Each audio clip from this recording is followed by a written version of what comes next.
Hello, grade 11. Today we're going to look at changes in syntax and style in writing, and it's from Unit 1, Declaration of Independence. So language changes over time. During the 18th century, when Jefferson wrote the Declaration of Independence, English spelling was not almost identical to that of today's English. However, there are elements of Jefferson's style, the style of his era time, that may seem old-fashioned to today's readers. So what is syntax? Syntax is the structure of sentences. Some of Jefferson's sentences are very long by today's standards. In fact, the second paragraph of the Declaration is a lengthy single sentence. What is usage? The way in which a word or phrase is used. Jefferson uses some words that would rarely be used and might be contested today. For example, in paragraph 32, consanguinity is a term that few modern writers would use today. Formality, the level of familiarity with which writers address the reader. So while there are still ceremonial and public forums that require formal language, American culture is more casual now than it was in the 18th century. Both the purpose of the document and the style of the era are reflected in the Declaration's high level of formality. So today, writers try to use a less formal language. So let's look at some worksheets. So this worksheet is from Pearson Classes, and it's about changing syntax and the usage. So part A says, in the following sentences, identify the word from another historical period than the modern time. Then we're going to write, what does it mean in modern English? So the first one is alignment. We obtain alignment from a local establishment. Alignment means food. For aught we know, this whole world will soon be a better place.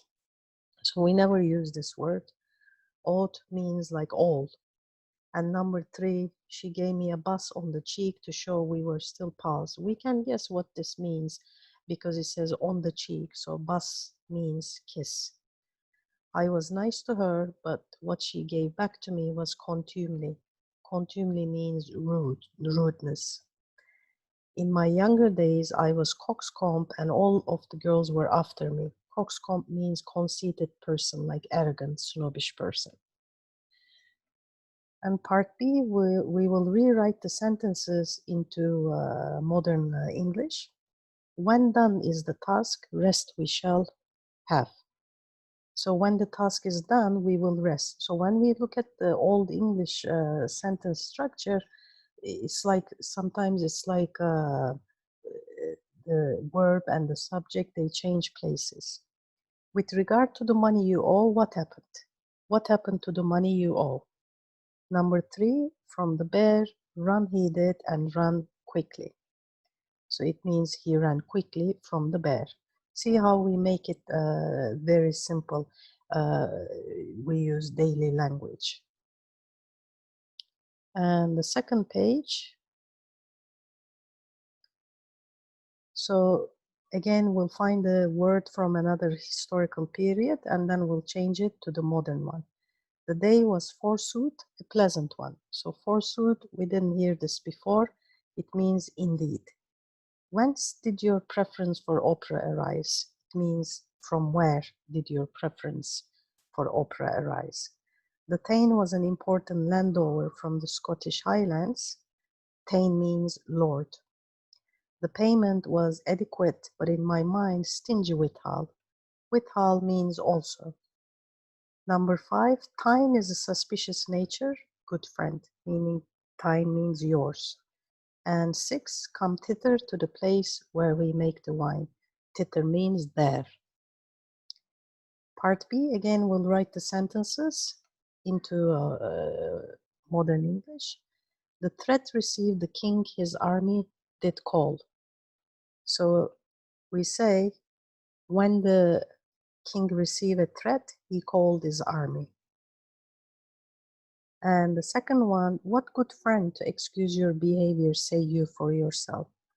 Good friend, what excuse do you have for your behavior? Number 3, what happened to tell the truth was that I made a mistake. To tell the truth, I made a mistake. Number 4, the gesture of surrender I make, hold I the white flag aloft. I make a gesture of surrender, holding the white flag in the air. So today, this is the information that you need to complete this worksheet. So I suggest you look at it and then try to listen to the information, read the PowerPoint slides, and then try to solve the worksheet on your own. If you get stuck, you can get help from the answers I shared with you.